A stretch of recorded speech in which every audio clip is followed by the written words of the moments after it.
Hello, everyone. I hope you guys are doing well. I'm extremely sorry about the delay, and this delay is like a week's delay, and I apologize about the time. I know many of you guys, especially those in Eastern timing, probably are asleep and apologize for the delay. See, Mercury retrograde energies have already started. Huh? So, having said that, I'll make sure that I can be heard. Okay, let me see. Oops. Okay, perfect. So, I'm going to get everyone in. And oh, lovely to see you too. Lovely to see you too, Karishma. Excellent. All right, so I'm going to get everyone in.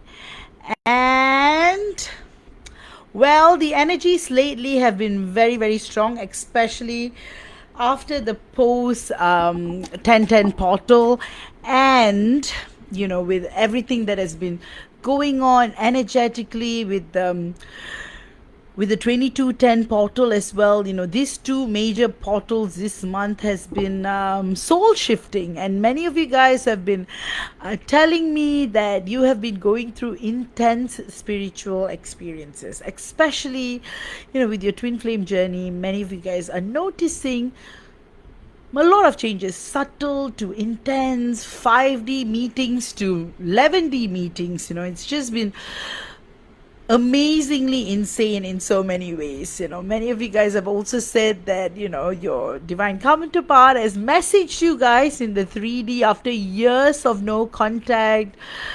Some of you guys have bumped into your divine counterpart, like something big is happening, and hence why I'm dedicating today's topic to the sacred silence. What separation really awakens in our twin flame journey. And another thing is, it's interesting, right? I've been trying to do this discourse since last week, and literally it has been sacred silence. So anyway, without more jokes, astrologically, we're in the last week of October, and November is bringing in a lot of energetical shifts, and we are coming towards the end of the year as well. So massive changes. The last 2 months are going to be intense, but a lot of joy and harmony is going to come in as well, because Saturn retrograde is ending. We are also entering a new period of sacred change, so there's a lot to look forward to. So I'm really excited for that. So today I'm going to delve right into teaching, because I have to do live channeling as well, the list from last week. So I think I've got about 6 of you on the list. I'll do it right after the discourse. So to save, so without, I'm going to delve right into the discourse. So let me just look at the comments, and perfect. All right, I see some comments. Hi, Alex. Lovely to see you. All right, perfect. So again, guys, today's teaching is not about the drama, the obsession, or the question that haunts our 3D minds, right? 3D, 4D minds. 3D is more of the physical aspect of the mind, and 4D is more of the logical, rational aspect. So that's what we call the higher mind, the mind and the higher mind. So anyway, today is about the part of the journey that scares most of us always at some point, the silence. And the sacred silence is almost like a trigger factor, right? Because most of the time it's like lifetimes and lifetimes of being in silence and not having contact, and this silence hits deep because we are in a 3D physical body with a lot of density. So it really hits deep. The silence between ourselves and our divine masculine. But remember, the silence is not the absence of love, it's the alchemical womb of our becoming. So if you are in it right now, if you haven't heard from him in months or even years or even lifetimes, If you feel like you're screaming into a void that doesn't echo back, then this is the discourse for you. So let me tell you something, before we delve deeper into this.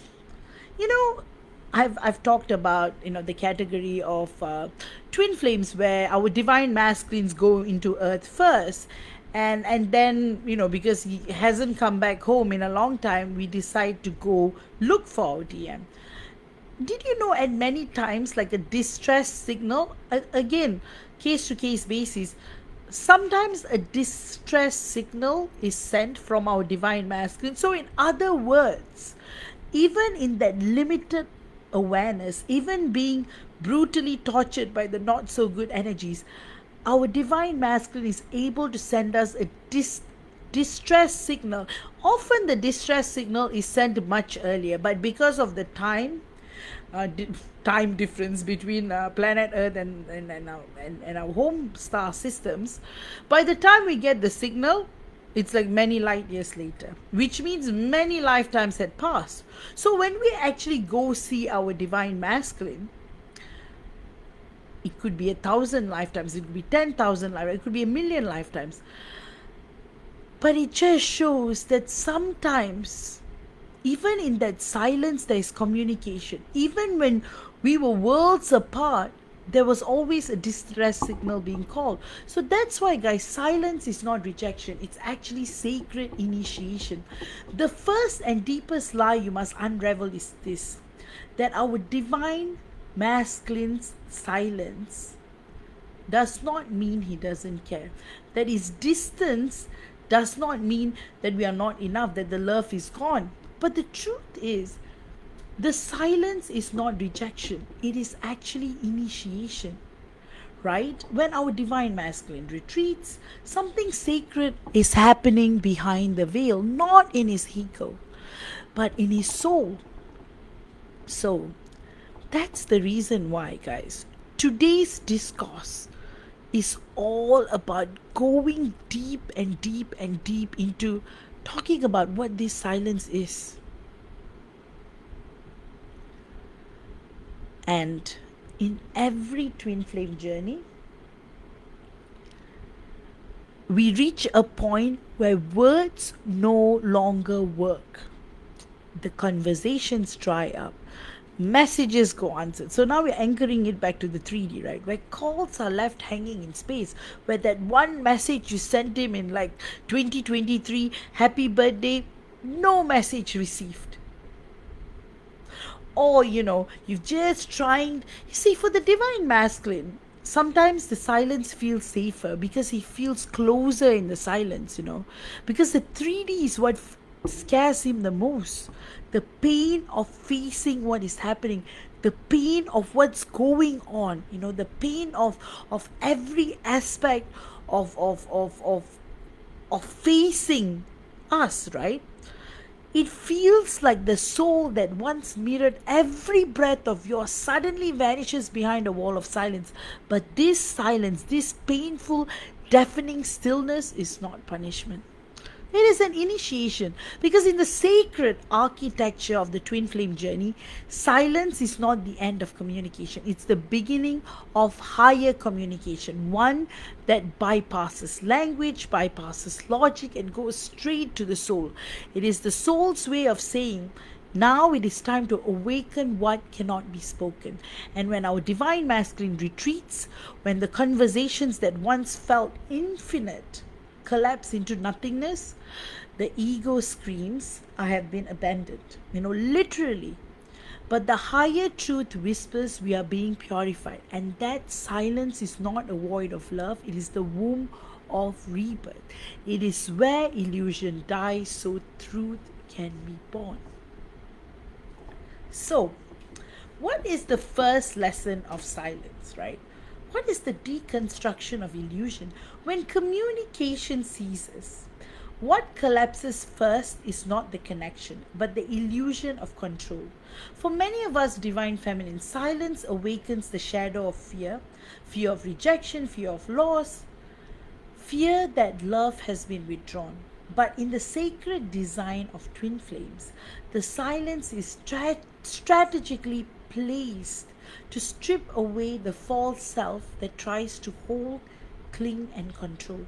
The silence shows you where your attachment lies. It reveals the parts of you that still measure love by response, attention, or reciprocation, which is fair enough. That's how it works in the 3D world, guys.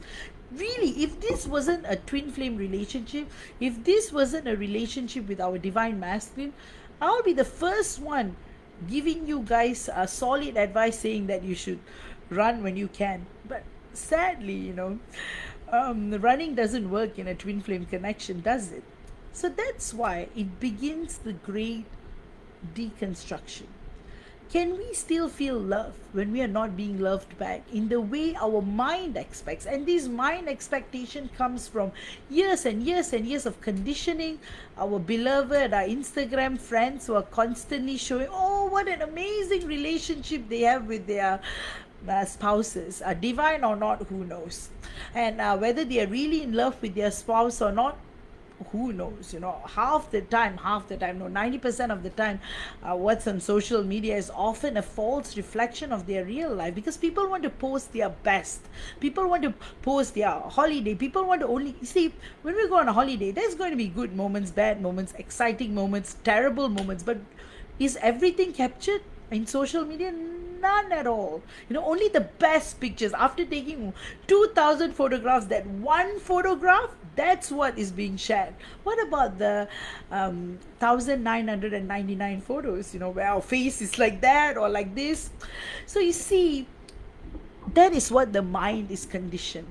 I send a message, my divine masculine has to reply. I talk to him, he has to answer. My divine masculine has to. He doesn't have to do anything.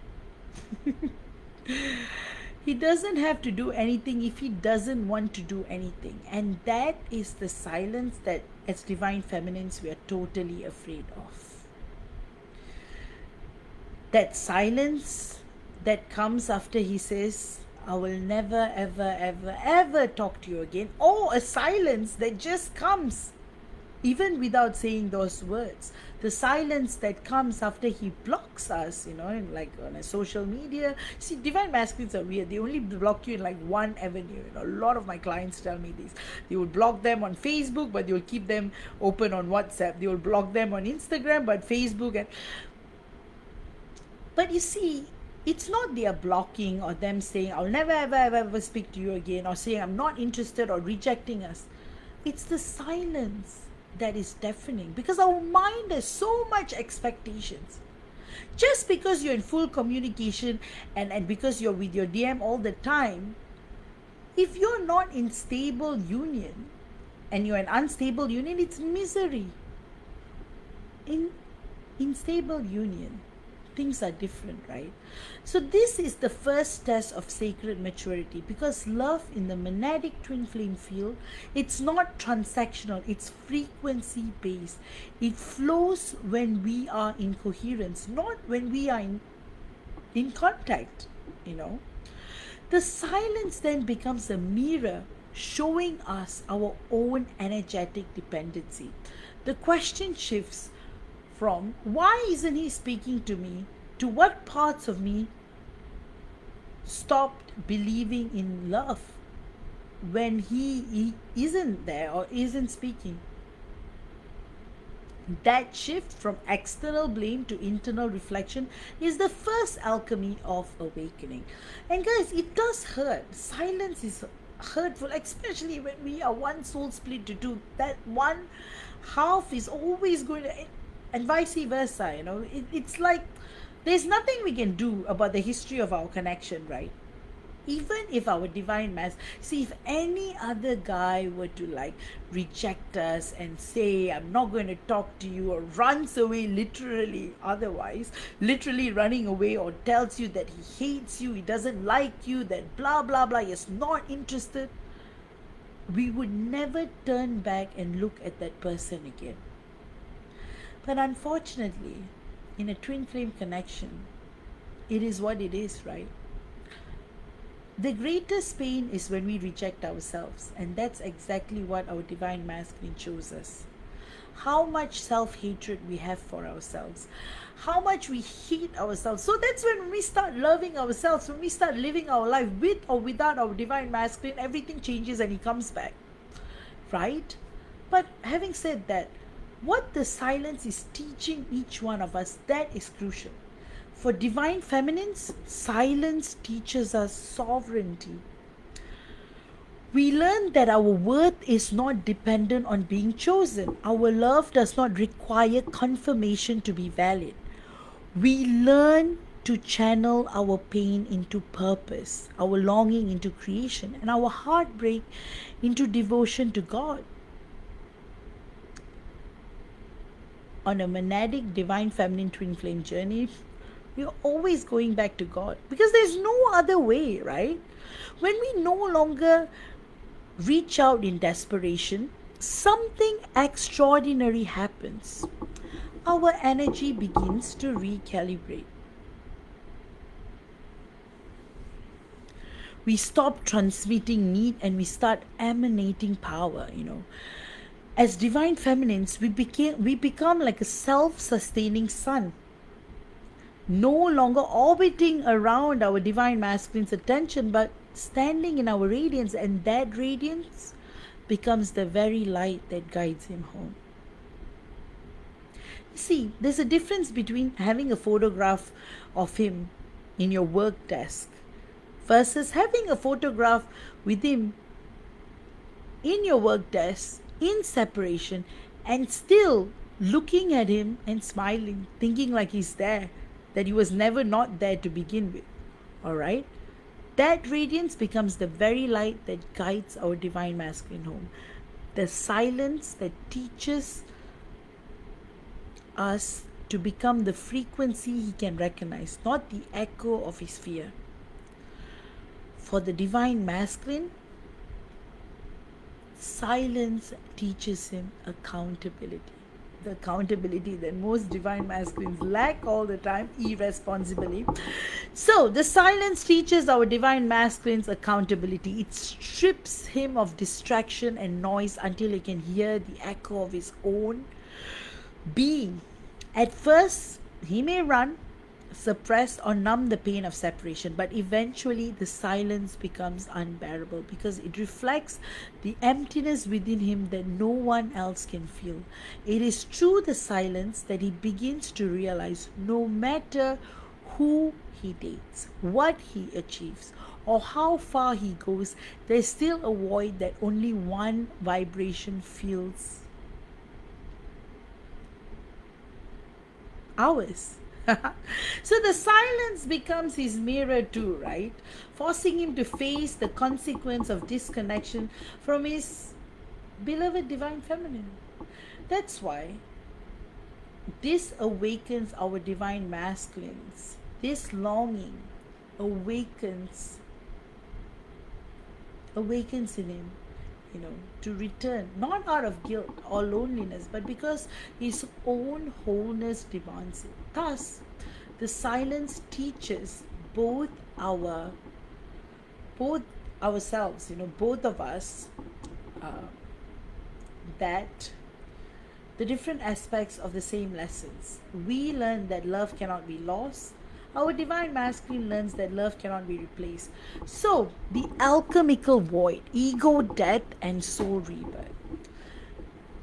The silence between twin flames is not just an emotional distance. It is a cosmic alchemical chamber. A void designed for ego death and soul birth.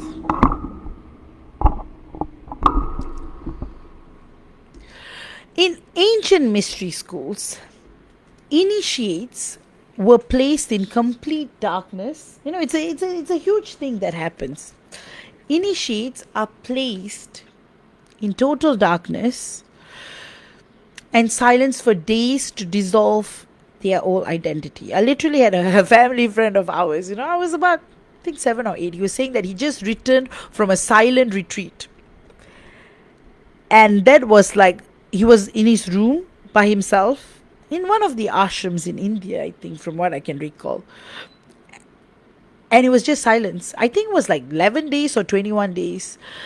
And he said, I think on the 11th day there was a snake, like a test. He couldn't even scream because he had already taken a vow of silence. But luckily the snake left.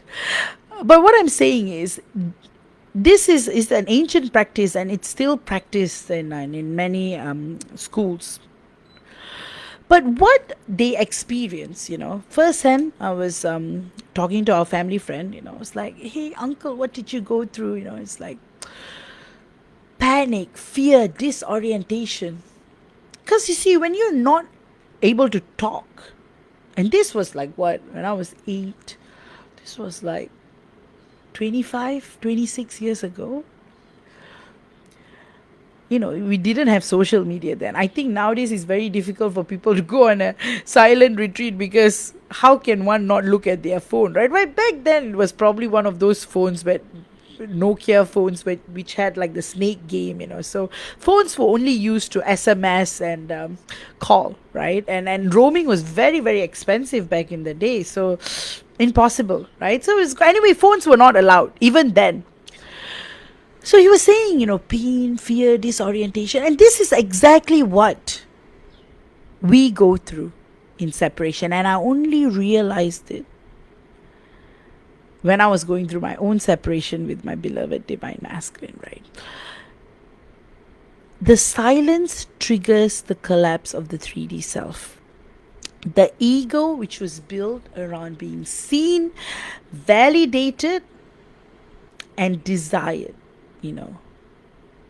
These things cannot survive in this void, because in survival depends on constant feedback, and silence removes that feedback so that the ego begins to scream. If he doesn't call, I am not loved. If she doesn't reply, I'm not worthy. So the mental chaos is the very noise that the void intends to burn away. So once the screaming quietens, the soul voice finally emerges. As the Divine Feminine, we begin to hear a different rhythm, the hum of our own soul frequency. And in that stillness, we begin to feel something we have never felt before: presence. Not our Divine Masculine's presence, as in presence as a person, but his energy as his energy. This is what I keep talking about, the 5D and beyond. We start to feel our Divine Masculine inside our field, not beside us, but within us. And this realization is monumental, This is when we realize our Divine Masculine was never truly gone. He only stepped out physically so that we could realize that separation never existed spiritually. This is the soul's birth, the moment love shifts from form to formlessness. So how does our Divine Masculine awaken through distance? So the Divine Masculine's awakening does not usually occur through dialogue or persuasion. It happens through absence. It happens when the silence becomes a mirror he cannot escape. So for many Divine Masculines, the noise of the 3D world keeps them asleep. Work, responsibilities, distractions, karmic entanglements. The Divine Feminine's presence amplifies his soul frequency. But when he resists that vibration, it overwhelms him. So he withdraws, not because he doesn't feel, but because he feels way too much. So the silence becomes a safe container where his soul can begin its work behind the scene. So that's why it's actually very sad, like really, when you get into union, have that conversation with your Divine Masculine, what he went through. It's actually very painful, because at first our Divine Masculine rationalizes the separation. That's why he decides not to reply to messages. That's why he decides that it's better this way. He tells himself It's logical, necessary, or final. But as time passes, the silence transforms into an internal haunting.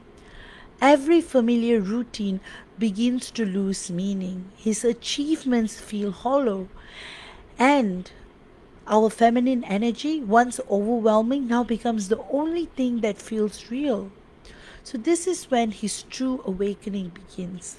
He starts to dream of us, he feels our emotions, sense our presence in moments of stillness. He cannot explain it logically, but he knows something within him is being dismantled. The silence becomes his initiation into the higher realms of love. The same initiation that we went through months or years before. Because our divine masculine's path is slower, but no less sacred. Through the absence of our voice, he learns to hear our soul. Through the void of our presence, our divine masculine begins to find God.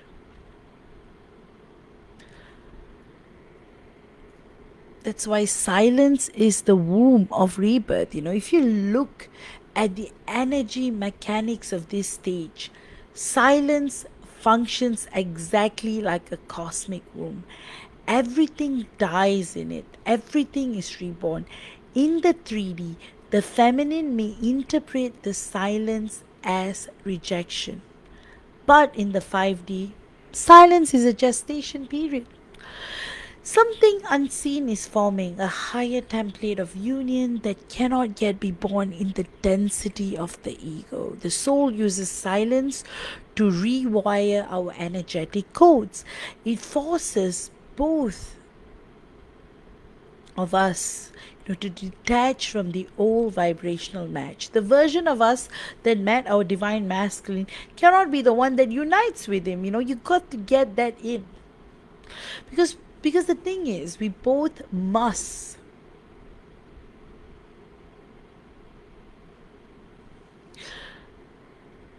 both evolve into a higher timeline where versions of ourselves before reunion can occur. And that's why the silence feels like a death, because it's the death of the outdated templates that can no longer support divine union. We grieve, we purge, we release, and in doing so, we create space for the new. Eventually, both of us, both twin flames begin to sense shift, subtle, almost you can't really perceive it, right? The energy would feel softer, purer, more stable, and that's when the silence completes its sacred purpose. The womb has done its job, and the birth of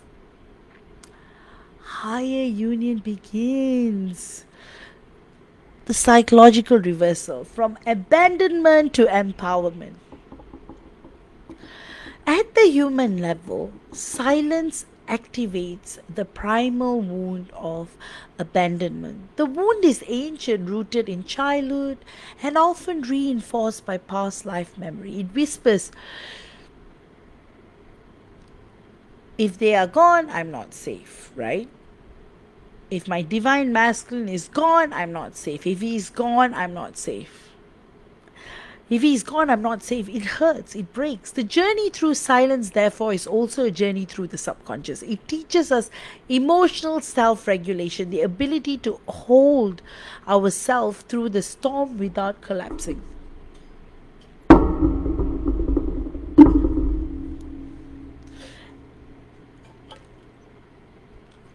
So every time we sit in the silence without reaching for external validation, we are rewiring our nervous system to embody divine trust. Eventually, silence stops feeling like rejection. It becomes sacred space. We begin to see our emotions are messengers, not enemies. We realize that we are not actually missing our divine masculine, we're actually missing ourselves. So, and then comes the reversal. The same silence that once felt unbearable becomes our power. We stop fearing it, we stop craving it, we start using silence to connect, not to collapse. It becomes our meditation, our temple. And this is the moment our energy field changes permanently. We become magnetic not because we chase, but because we have merged with our own soul.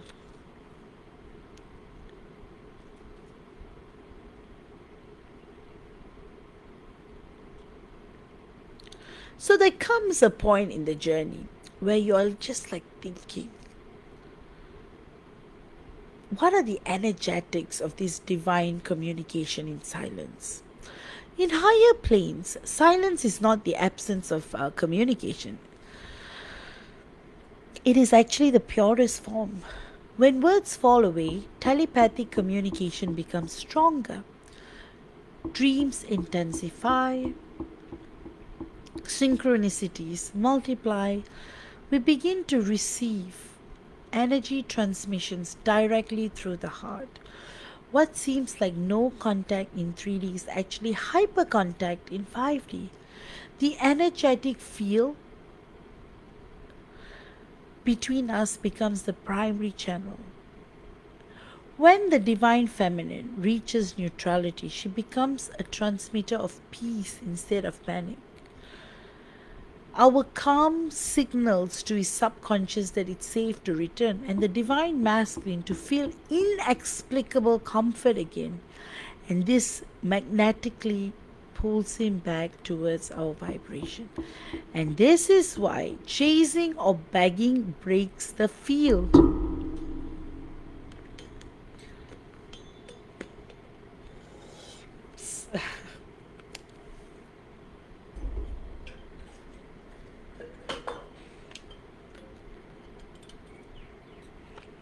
Sorry, guys, my throat is very dry. Must be the dry weather.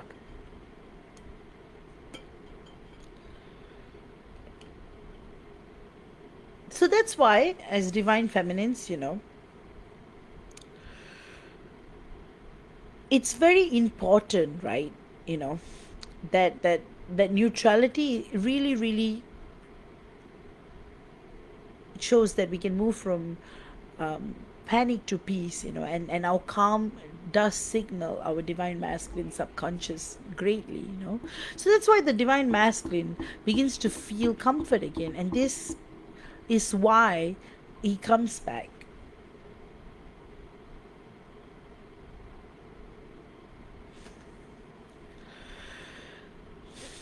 He magnetically pulls his energy back towards our vibration. This is why chasing or begging breaks the field. It sends distorted frequency through energetic cord, but silent alignment, grounded, stable, open, and rebuilds it, right? So in the quantum sense, every moment you choose stillness over reaction, you're reprogramming the field again. We are showing the universe that love is no longer conditional and that signal cannot be ignored. So how can the silence reprogram the union field?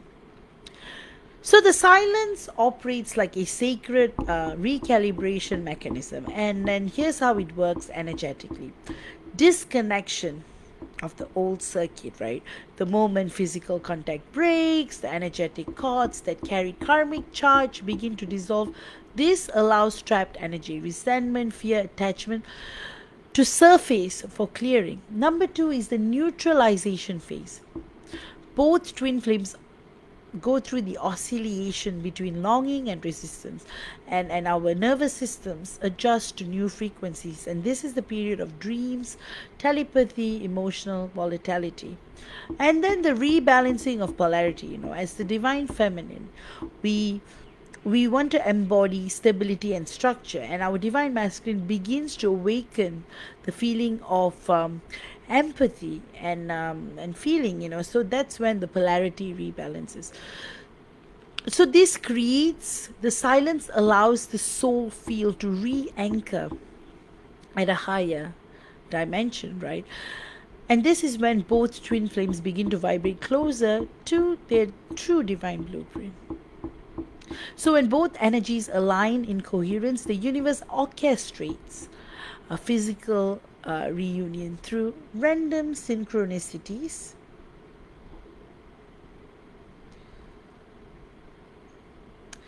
Random synchronicities, bumps, bump-ins, dream manifesting, or messages arriving out of nowhere.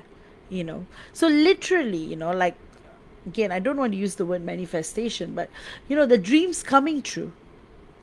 Thus, silence is not regression. It's actually what I'll call system maintenance, right? Sometimes in silence, that's when the maintenance is much more stronger. So it's the universe's way of updating the frequency of our connection to handle the next phase of our mission. Oops. All right. Hi, Bharati. Lovely to see you. Hello, Chantel. Oh, I'm glad. I'm actually quite surprised. I thought no one would be here, but I'm glad to see more of you guys here, actually. And again, I thought I thought it would be a discourse that I could, but it seems to be building up as I speak. So that's why it's common misunderstanding for us divine feminines to mistake silence for finality. The most painful misunderstanding in the journey is believing that silence equals ending. But in twin flame dynamics, endings rarely exist, only recalibration. The divine feminine, being empathic, often senses the energetic, energies, the energy being still alive. Yet our human mind demands closure, right? And when that closure doesn't come, we suffer a million times more from the silence itself and from our own attempt to define it. But love of this magnitude cannot be defined. It's an ongoing evolutionary current. Just because communication ends in the physical doesn't mean the contract is void. It doesn't mean the connection is wrong or void. It means the contract has shifted into a new classroom where our divine masculine may need to experience distractions, diversions, distortions, aimless partying, aimless traveling, aimless connections with aimless, useless, good for nothing people. To mature emotionally. Literally, this is when, he might have toxic male friends who try to make it sound like success means, being this and being that and blah, blah, blah. And all they do is waste their lives rotting in parties that they can never find themselves, in relationships that drive them down to pain and sorrow. So that's the sacred classroom our divine masculine is in. So if your DM is partying and having a hell out of a time, don't think he's happy. People do these things to escape pain. And our role as the divine feminine is to deepen our mission work and expand our field. So that's why, the third energy, we suddenly, you might notice in separation is when you're flourishing. A lot of changes. But at the soul level, we are always connected to our divine masculine in blueprint, right? Therefore, the silence then is the gap between lessons. When we stop seeing it as punishment, we can finally rest in divine timing, because the sacred union is delayed, because no sacred union is delayed, it is prepared. So what is our divine masculine's inner dialogue during silence? This is a fun one. So most divine feminines just do, like, the amount of messages I would get from some of my clients, but my DM doesn't care. Because most divine feminines, most of us assume he doesn't care, and it's real. When we're in separation, it's very, very real. We would all, that's how it feels, right? But within the silence, Our divine masculine's mind is a battlefield. He may appear calm, but his inner dialogue is relentless. He'll be like, "Did I ruin it? Uh, why can't he?" He'll be thinking, "Why can't he stop thinking of you?" He will literally be like, "Why can't I stop thinking of her? Why do I feel her everywhere? Why do I, why does wherever I go, I see her?" Because his ego tries to suppress it, he buries himself in work, distractions, or new relationships, or meaningless, aimless, useless friendships. Like, totally. Oh my goodness. And they are often NPCs or, negative beings, full blown, like their energies. That's why as divine feminines, we can feel it, when our DM is hanging out with toxic friends. It may look like he's sharing photos, like example, going to an island, but both the friends next to him, super toxic.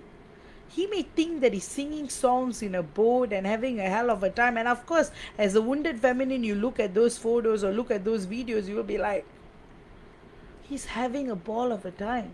But in truth,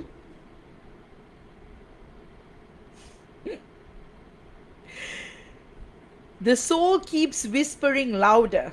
We appear in our divine masculine's dreams, in songs, in random moments of stillness. Every reminder chips away at the illusion of separation. Slowly, his logic breaks down. And when it finally does, humility enters. Our divine masculine realizes he was never running from us. He was running from himself. Literally, like clients have told me, the divine masculine might have moved into a new building that completely reflects the twin flame connection. Literally, the building name might be called number 2, like things like that. Literally, the building. That's why I will always say divine masculines can run but never hide. Everywhere, from his home to his work to his life, every interaction, we will be there. And this is the divine masculine's crucifixion moment, the fall of pride, the surrender to love beyond comprehension. And only through silence can this process unfold, because words from us would soften the impact. But he needs to face the void alone to recognize that we are our beloved divine masculine's mirror, not his pursuer. Like, really, seriously, as divine feminines, does our divine masculine think we've got nothing better to do than to think of him all the time, to chase him all the time, to message him all the time? Like, literally, if a divine masculine tells his divine feminine that she's stalking him, it shows that he is stalking her. Because, let me give you a scenario. Through 5 years of not seeing the divine feminine, and the divine feminine, he bumps into her in a mall, and if the divine masculine accuses her of stalking him, I've never seen a dumber guy. But again, let's go into the psyche of it. Why would he say that? Because in that 5 years of separation, not a day has gone by without the divine masculine thinking about the divine feminine. Not a day has gone by without him stalking a social media. We often think that our divine masculine blocks our Facebook because he wants to cut us off our social media. He blocks us because he's afraid to face what we are going to post. So the blocking is never about us. The stalking is never about us. It's him. People say what they are doing. So next time when your divine masculine lashes out and accuses you of nothing you are doing, that's exactly what he's doing. He probably was waiting outside, or maybe he knows this is where you work, and maybe he was frequenting the mall. Maybe he was hoping you would bump into you the last 5 years, and he took the same train at the same time, hoping you'll be at the train station, because he knows, that is where you live. Why? So who is stalking who? So when the divine feminine actually bumps into him, he accuses her of stalking, when who was the one stalking? So you see, this is what happens, the masculine's inner dialogue during silence, It is humiliating, actually. He realizes he was never running from the divine feminine, he was running from himself. That's why the fall of pride, the surrender to love beyond comprehension.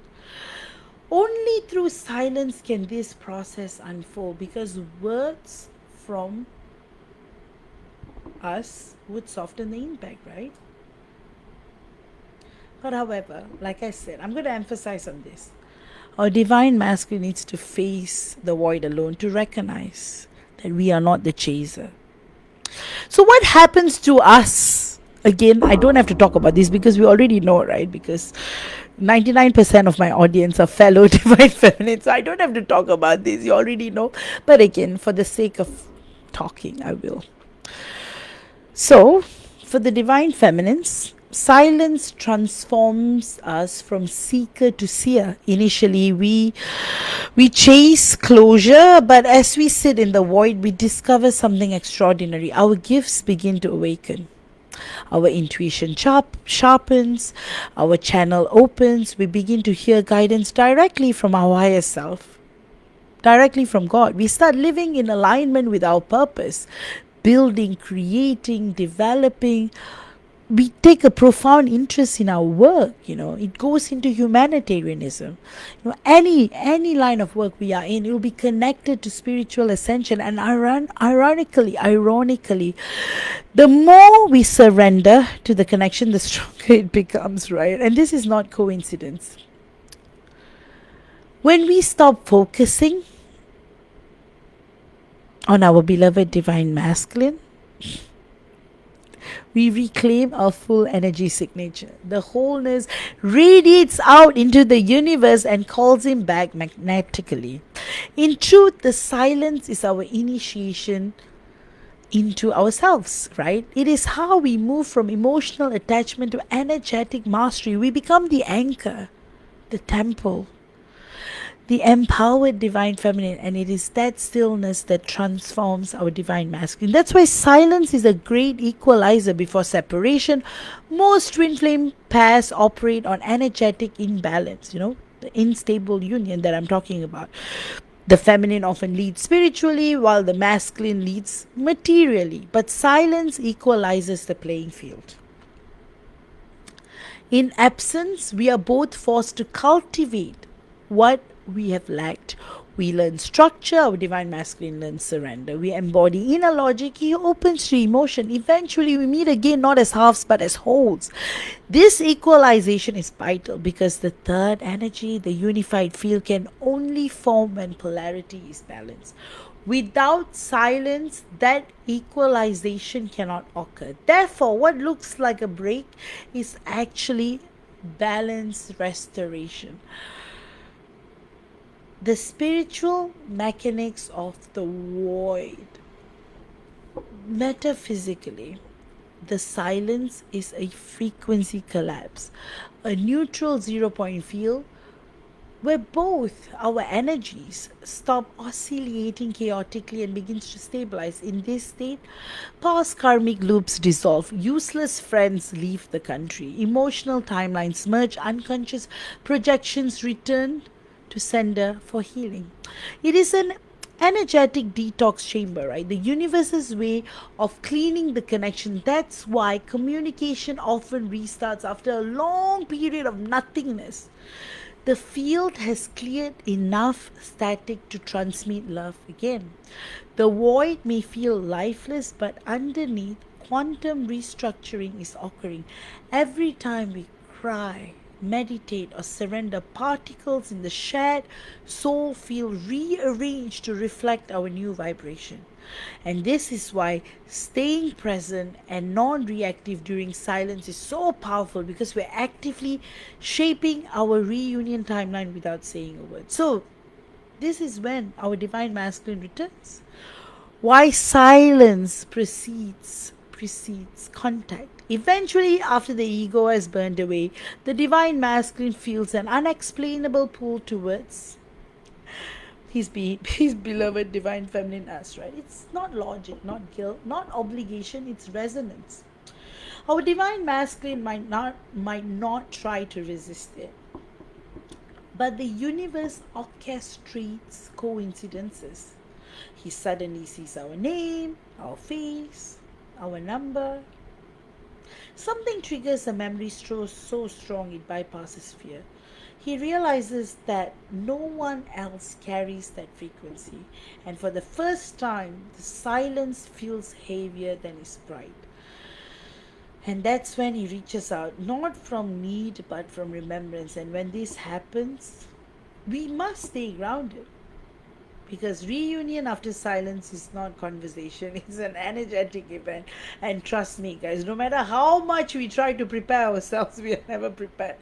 Because it's two quantum fields re emerging after recalibration.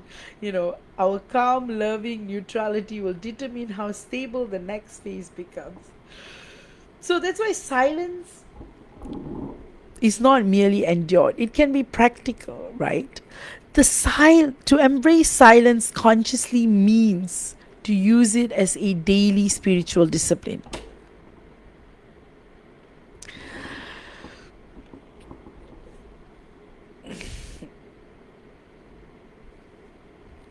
So we can write letters that you would never send, like literally. It was so interesting, because I remember when I was in separation, I was like writing letters. In this day and age, who sends letters? I was writing so many letters. And many, many years ago, it was almost like, I think 10, 15 years ago, when we were in the US, I think my brother had bought this Santa Claus mailbox. So I was literally writing all those letters because symbolic, right?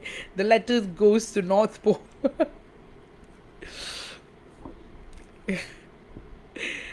So yeah, so after many many years, looking back at those, so after many years, like of like looking back at those letters, so when I was going through the separation period, I would just keep writing letters and putting it in the post box. And actually, um, you know, I had even like made trips to the North Pole during the separation phase, and then after the separation phase, my dear man, I did go to North Pole symbolically as well. So what I'm trying to say is, at that time when I was writing those letters, it was very symbolic. Because who sends letters to Santa Claus, right? So that's why I write letters that you would never send. But that's the irony, right? We may think that these letters would never be read, but someday, I promise you, our letters will be read, right? Our divine, like my divine masculine, does read those letters, because it shows what we were going through at that point. So if you have that kind of a like a kind of, you see, all this matters, because when you get into physical stable union, you can celebrate that separation phase, right? And that's when you realize that silence has its own sound, the frequency of creation. In that space, you hear your own divinity whisper, nothing was ever lost, everything is being reborn. So, what is the womb and the tomb, right? Understanding duality.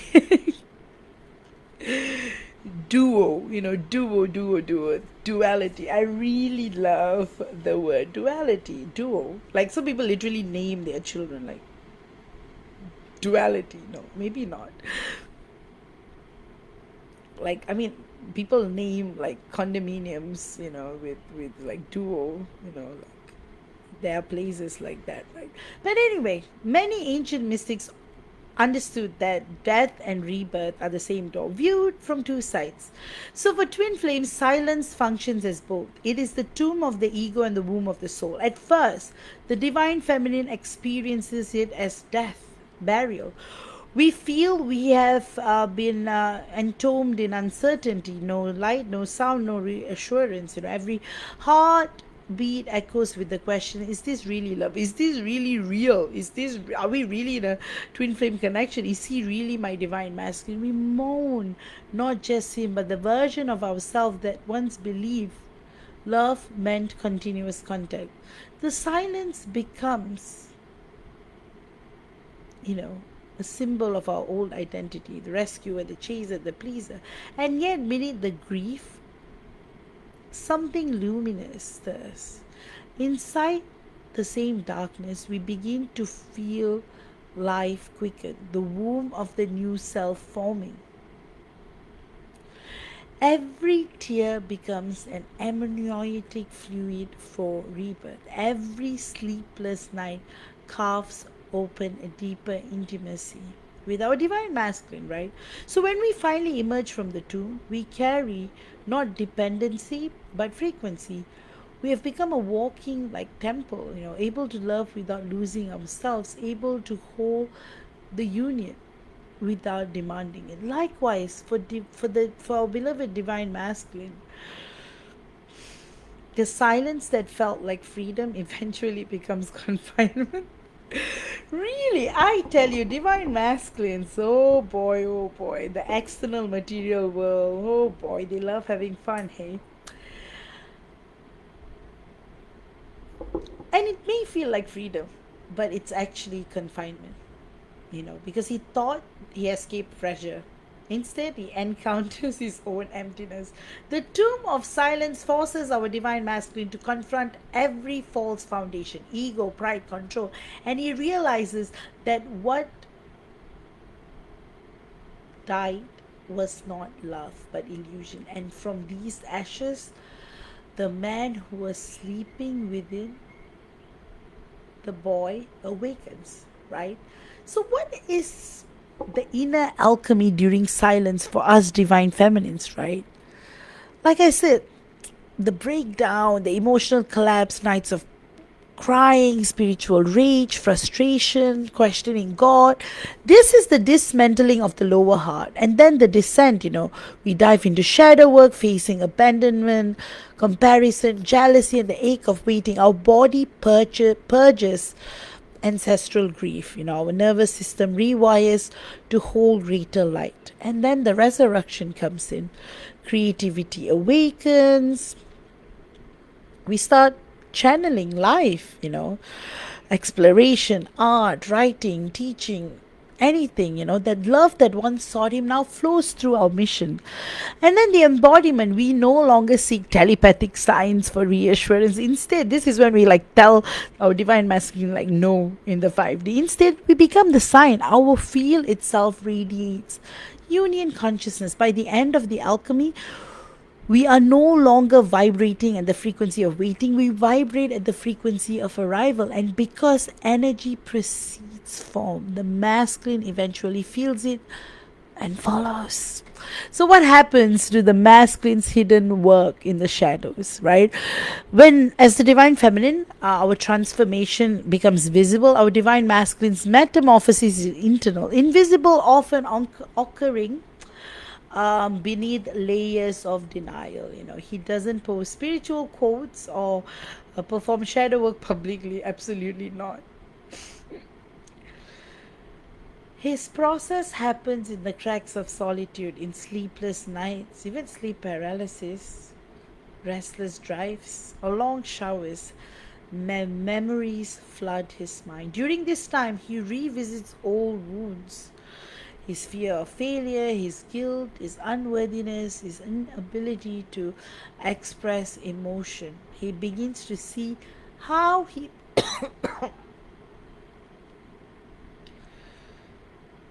pushes away the one person who truly saw him, right? And paradoxically, it's the silence we hold, not our words, that catalyzes this awakening, because silence has a mirror-like quality, right? His fear of failure, his guilt, his unworthiness, his inability to express emotion. He begins to see how he pushes away the one person who truly saw him. And paradoxically, it is the silence we hold, not our words, that catalyzes this awakening, right? Like I say, guys, because silence has a mirror like quality, because silence has a mirror like quality, it forces self observation. No one to blame, no distraction to hide behind, no cool guy friends. Only his own reflection staring back at him. When his heart finally breaks open, humility enters, he realizes that the feminine never left him. She simply withdrew to preserve the frequency of truth, and that recognition humbles his ego and reawakens his capacity for reverence. So, the sacred purpose of no contact. In the divine blueprint, non contact serves several sacred purposes. Energetic detox. Both twin flames purge karmic imprints from past lives, ancestral lines, and current lifetimes too. Number two, identity reformation. Each must build a self that can sustain union without codependency. Number three, mission activation. The silence redirects focus from the relationship to the individual soul work. And field expansion, you know. Separate growth widens the container that will later hold the shared third energy much more intensely. Hence, silence is not a pause in the journey, it is the journey. It ensures that reunion will be based on consciousness, not chemistry. It teaches us both to love from wholeness, not hunger. So, silence as the language of the soul. Words belong to the mind, silence belongs to God. When two souls are destined in divine union, when two parts of a soul are destined in divine union, silence becomes our secret language. As the feminine, we send waves of forgiveness without speaking, and the masculine responds to random acts of thought, sudden remembrance, quiet gratitude. At that level of vibration, entire conversations unfold daily. It's like literally talking to your divine masculine. Oh, I'm healing, I know, I'm sorry, I've never stopped loving. That kind of it. None of it is said aloud, yet it's all heard. This non-verbal communication refines telepathy. That's why I say third energy, multidimensional community. See, even as I'm channeling this discourse, more downloads are coming in. Empathy, heart coherence. Eventually, when words written carry sacred precision, no longer used to fill space, but to transmit truth. Silence teaches us how to speak energetically before we speak physically. So this is the divine feminine's test of faith. Every monadic divine feminine faces the same question in silence. Do you still believe? Do you still believe in love when it looks nothing like what you've imagined? Faith is not built when prayers are answered. It is built when they are not. So the divine feminine's devotion is tested not in union but in absence. We are asked to hold the belief when everything tangible tells us otherwise. Our mind says he has forgotten us. Our heart whispers he can't. Between those two voices lies our ascension, because when we finally choose faith, not fantasy, when our belief is rooted in essence, not expectation, we pass the final test, because then our energy no longer wavers with external circumstance. It becomes constant, a beacon that the divine masculine can navigate by. So when silence turns into peace, eventually a shift occurs. The same silence that once pierced our heart now soothes it. We no longer wait for a message. We feel communion in every breath. The ache turns into still joy, the knowing that connection was never broken. And this stage marks spiritual maturity. We can hold paradox, right? We can miss our divine masculine yet be content. We can desire union yet no longer grasp for it. The neutrality is not indifference, it is divine balance. It is the still point between longing and fulfillment, the 0 point field where union frequency resides. When we reach this state, we no longer send anxious energy anymore. Our calm stabilizes the entire system, and our divine masculine senses safety and begins to orbit closer once more. So the moment silence ends not through will but through resonance. When the soul work is complete, circumstances align effortlessly. A random text, a chance meeting, an unexpected synchronicity. These are the universe's way of saying the field is clear, and that moment, both hearts recognize each other instantly. No resentment, no drama, only awe and admiration, because our divine masculine can feel how different the energy is. Our divine masculine can no longer try to, it doesn't go about like trying to get back together. It's more of like coming home. And yet the silence doesn't truly disappear, it just changes form, because it becomes the background hum of peace that underlies every conversation, the quiet knowing that words are optional because we are one, right? And we already understand. So, how to work with silence consciously, right? For those still in this phase, these can help. Again, these are certain practices that I teach my clients, to harness silence instead of fighting it. So, you can do something related to heart coherence, healings help. I've got heart recalibration, heart coherence healings, energetic journaling, writing letters, like I mentioned earlier. Literally, you could have a post box and write letters to North Pole. Post them to North Pole, literally. So, literally, all the letters I always write was like sometimes about the past, sometimes about the future, sometimes about the present. Sometimes you can burn these letters, because this releases emotional charge without transmitting need. Sometimes you can keep them. Mission embodiment, pour your love into creation. The more you serve your purpose, the more your energy matures and the field strengthens. Finally, 0 point practice. Sit daily in silence. Feel the connection without stories. Merge into pure awareness. This anchors the third energy further. Through such practices, silence transforms from exile to sanctuary. So, what are the metaphysics of surrender? At its core, silence is the training ground for surrender, not the passive kind, but sovereign surrender. Surrender means ceasing to fight the rhythm of divine timings, trusting that love has its own intelligence. When the feminine stops micromanaging destiny, energy begins to flow naturally again. The act of non resistance signals the universe she's ready to hold love without fear. And only then can the masculine be safely guided back.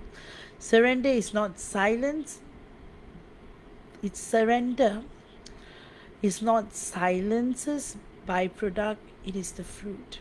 Through surrender, love becomes effortless again, not because pain vanished, but because trust returned. So, the collective purpose of sacred silence is that every one of us, together with our divine masculine, every past silence also serves the planet. During separation, each twin flame anchors different aspect of the shared mission grid. We stabilize emotional frequency grids of compassion.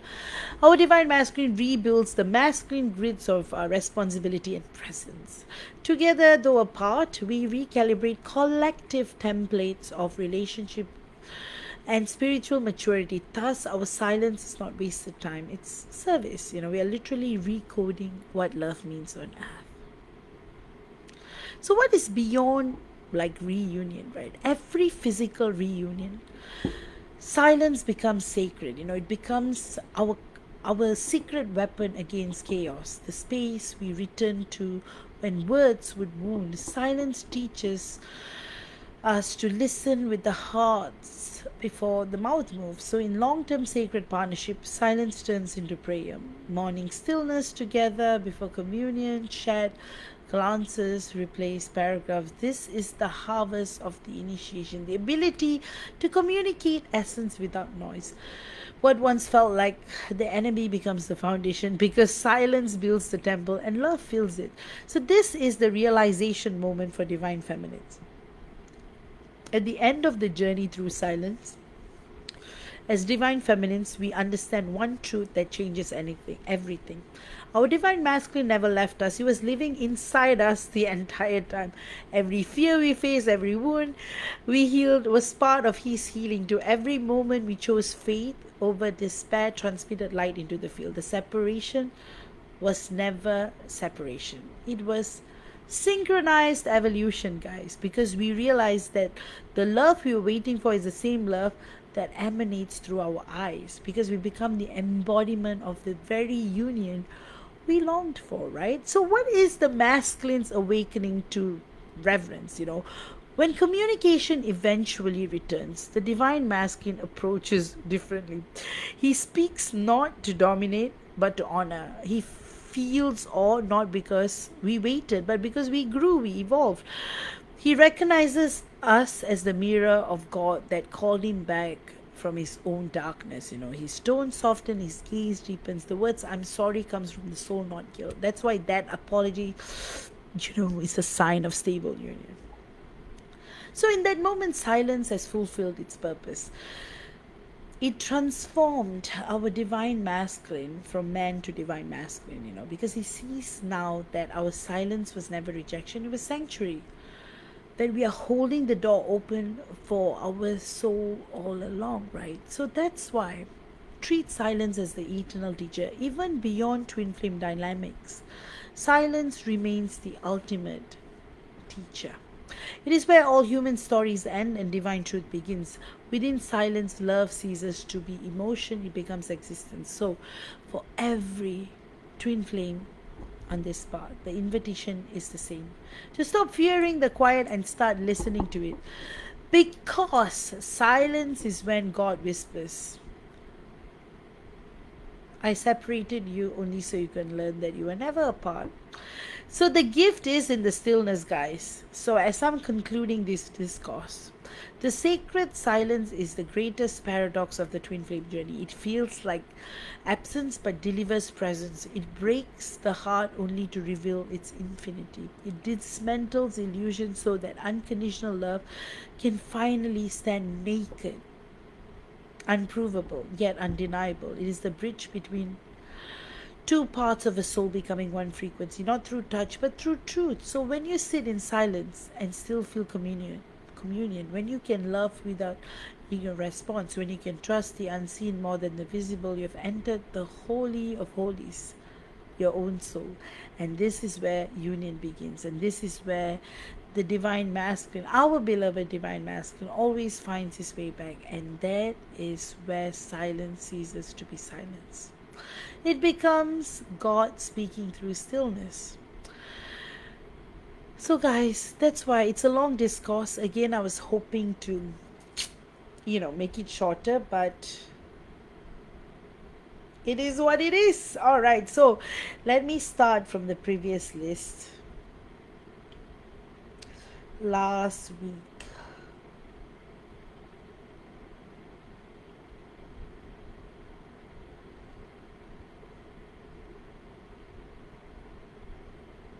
all right, I'm going to delve right into channeling, guys. I'm going to delve right into channeling. Wait, let me see if you guys have any questions first.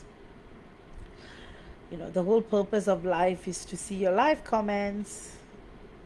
Oh, Alex says she's filled so many books with letters, thoughts, feelings, events, good and bad, processing all of these over the past 2 years.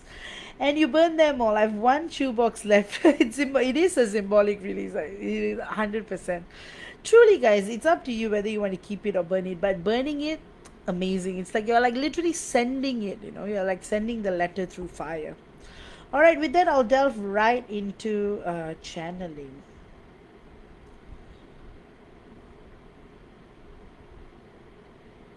Hopefully I don't miss anyone. If I miss anyone, I apologize. Let me know. So let me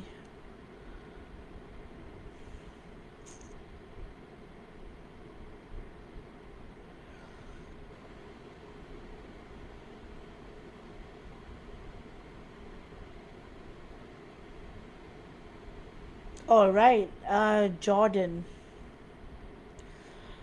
So Jordan's question is, she's saying sending early in case I forgot on Saturday. But I'm sorry, Jordan. This reading is coming to you a week later. All right. So your question is, did you trigger your DM with what you said to him on Monday? He unblocked you, and when he did, you got a bunch of messages he sent to you during that time you never got. One was, we need to chat. I ignored everything else and said back that, when what do we need to chat about? He read it and started typing, then deleted it and blocked me again. I'm not up so you're not upset or surprised, but you're curious about how that phrase was massively upsetting him. As always, thank you for all you do. Oh, Jordan, I apologize for the delay. Um, Probably has unblocked you again because a week has elapsed, and he is triggered massively, very much. So much is going on energetically, and yes, you did trigger your DM, but for the good.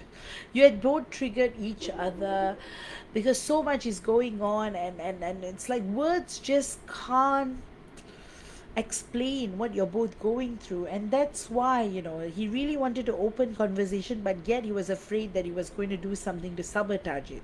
So that's why the back and forth, back and forth, back and forth. So so the whole phrase, what do we need to chat about, hit him deep, because he wants to chat about everything to you, like literally every single thing out there. He wants to chat about, he wants to ask you a lot of questions, what this connection is about, what this relationship is about. He wants to talk about everything. He wants to talk about everything and everything and everything, and yet he feels that the silence is more comforting. The silence is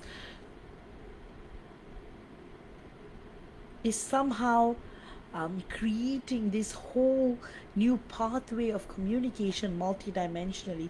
So it hit him deep because there's so much he wants to talk to you about. And he will. I feel like you guys are headed towards a period of communication, where guys are going to go deep, deep, deep into communication. You guys are going to start talking really heart to heart. I feel like that's going to happen. It might be going back and forth a bit, but it's definitely going to change. That's what I feel.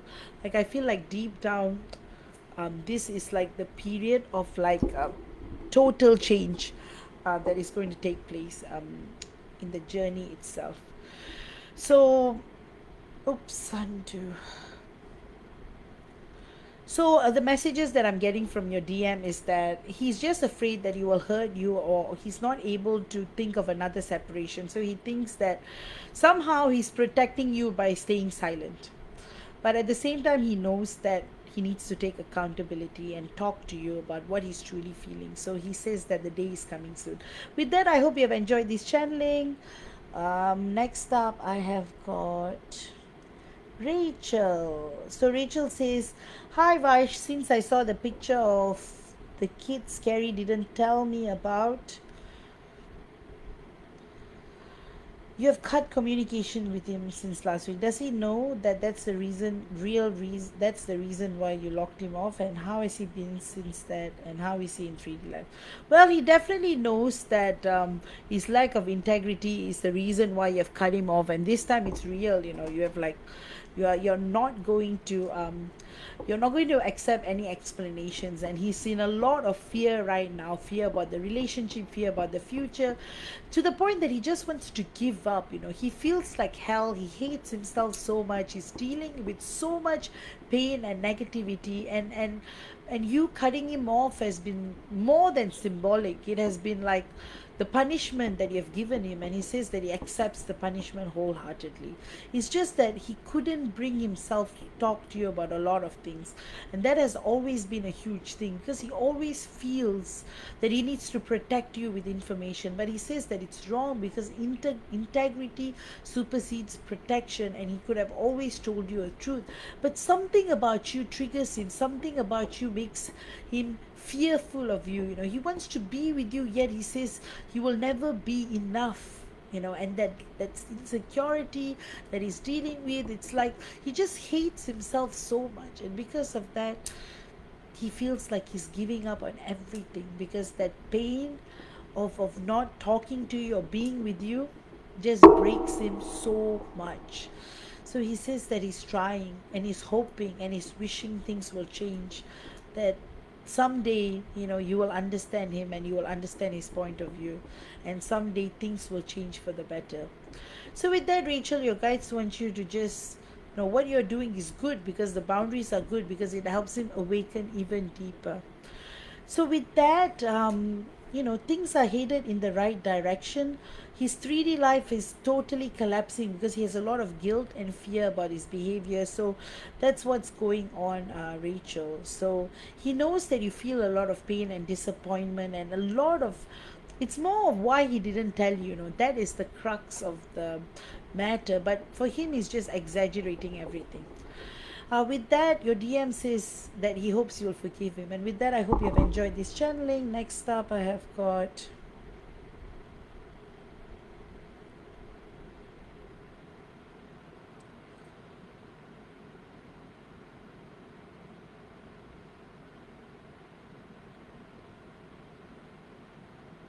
Irene. All right, Irene is saying, "Hey V, that you've been feeling great, and then the other day you were triggered by your TF hanging out with the third party, feeling unchosen. She's hanging out with everyone else, but you have not been caring, and all of a sudden you did, and you want to completely detach with love and not anger."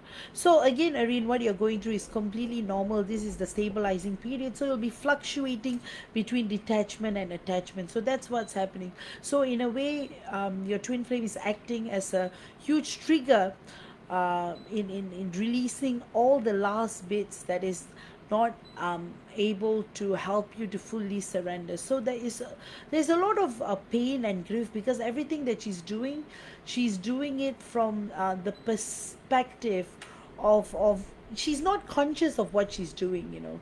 She knows that you're hurting, she knows that she's causing you pain, but at the same time she doesn't know why she's doing it. So there's this internal battle that's occurring with your twin flame, but that is going to change, Erin. You're doing well. Your total surrender to God is rebuilding you, and before you know it, your twin flame is going to be with you all the time, 24/7, to the point that you will be like, you'll be like telling your twin flame to give you space. So that's how close you're going to become. That's where I'm seeing this going. Things are heightening, things are changing. Before you know it, Irene, everything is going to change. You're going to see a lot of changes coming in. Deep changes like never before. It's going to be one of those that you will look back and you would appreciate all of all that you had to go through, because when you get together in full stable harmony, it's going to be the most beautiful ever. With that, Irene, your guides want you to know that you have been doing so well, little by little, but you're trying your best to do what you can, and the universe is with you, supporting you, protecting you always. With that, I hope you have enjoyed this channeling, and next up I have got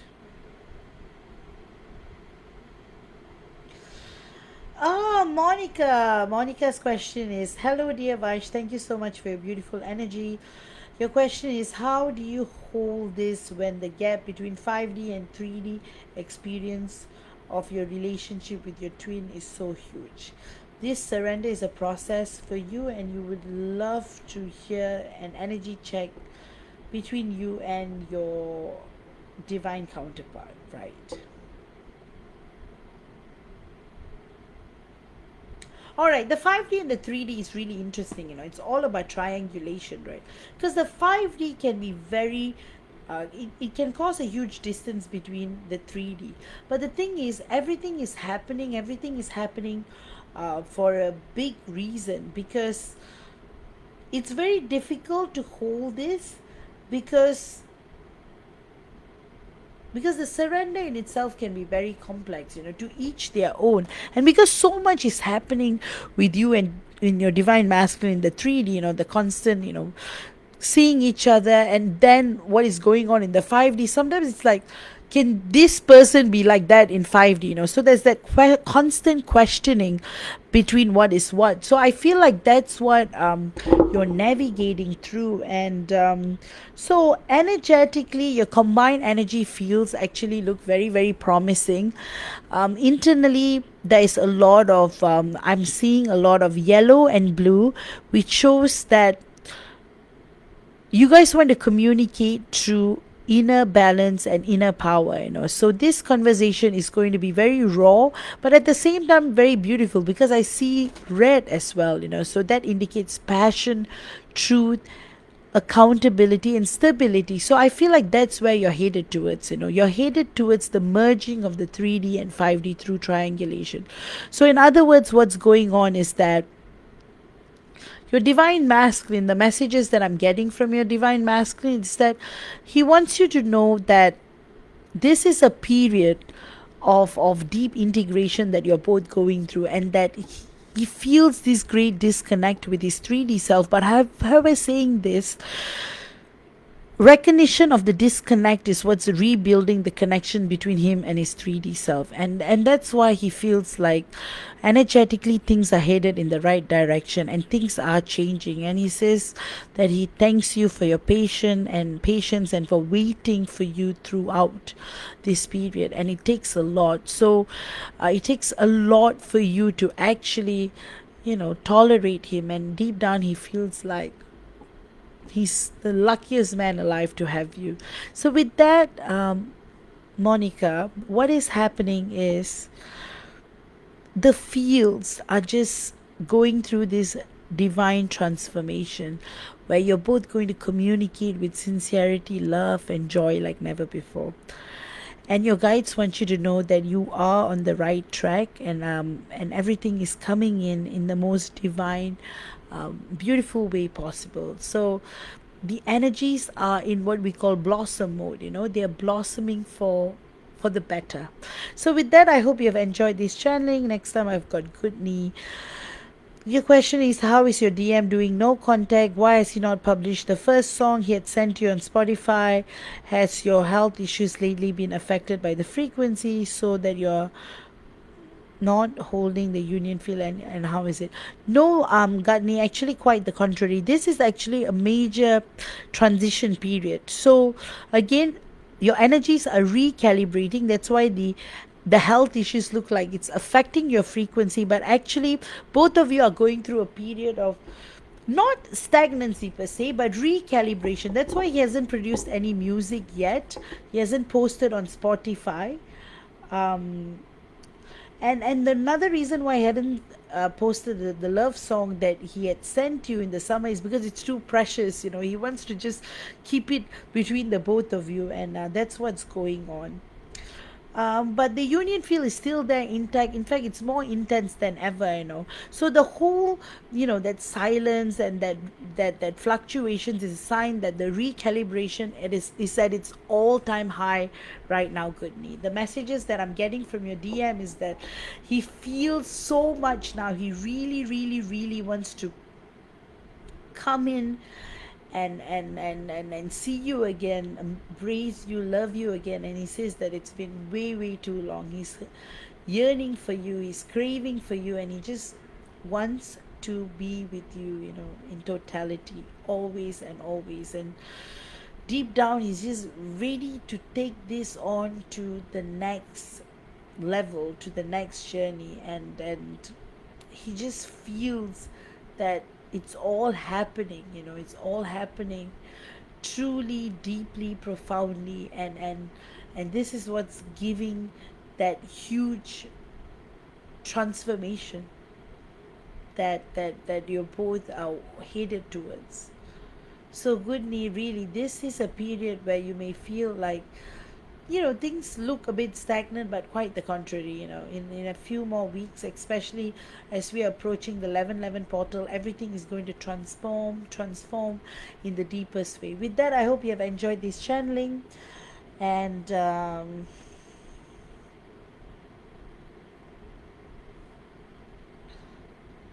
okay, I hope I haven't missed anyone. So these were all the requests from last week. And this week's request, let's see what I've got. All right, so I've got Chantel and Karishma. Perfect. So, oh, Chantel says, thank you for all your work. So, Chantel, what is going on? So, I'm seeing a deep divine breakthrough with you and your divine masculine, a lot of changes for the good as you're heading towards the 1111 portal. The messages that I'm getting from your DM is that he finds you gloriously beautiful, and he admires every bit of you, your eyes, your nose, the way you smile, your sense of style. He's like, he loves everything external, everything internal. Lately he's been having so many dreams about the past lives, and it's like he's saying that these reminders are not coincidental, they are meant to be. Your combined energy fields, purple and pink, indicator of higher level communication downloads coming in. So much. Your DM just says he loves you so much, he appreciates you so much, and you are everything to him always and always. And with that, your DM also wants you to know that he's so grateful for everything you are and that he just loves you so much. With that, Chantal, I hope you have enjoyed this channeling. And finally, I have got Karishma. Karishma is saying, good morning, just general check on the connection. Can't think of a specific question. Oh, good morning, Karishma. So, again, energetically, you guys are headed in the right direction. I'm seeing a lot of blue and orange and yellow, an indication that a lot is happening in the 3D. So this is like a lot of communication build up is happening. Again, it's like passion and confidence, and I feel like this time round the way you're going to communicate is deeply shifting. There's a whole new level of lightness and magic in your combined energy fields that you're both recognizing. That third energy is very, very active between the both of you. It's a great indicator that many great things are coming for you guys, and deep down it's just a moment of like deep transformation, like a transformation like never before, a transformation that is just profound and beautiful and magical, because it is meant to bring you to the next stage in this connection.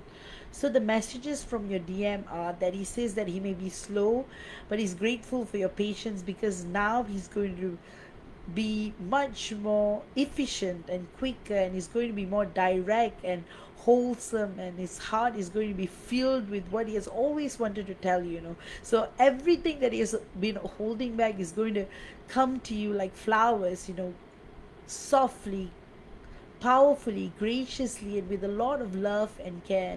And this is going to be the first evidence of the transformation your DM has been going through. So I definitely feel there's going to be a lot of meetings coming up. So there's a lot for you to look forward to in the next couple of months. A lot of I'm seeing a lot of in-person meetings coming in, a lot of dates, a lot of adventures, a lot of interesting conversations that you're both going to hold. So it's all falling in place. It's a great period of transformation like never before. So the biggest theme is transformation, change, softness, kindness, admiration, and beyond. So with that, your guides want you to know, Karishma, that everything is happening and it's flowing in the most divine way. So with that, I hope you have enjoyed this channeling. And with that, guys, I'm glad I've successfully finished this discourse that was long due. So I'll see you all next week, Saturday again, sorry about the timing delay, but we'll start sharp at 9 p.m. next week. All right. With that, see you all next week. Love you all. And look at the comments one last time, and then I'm calling it a wrap.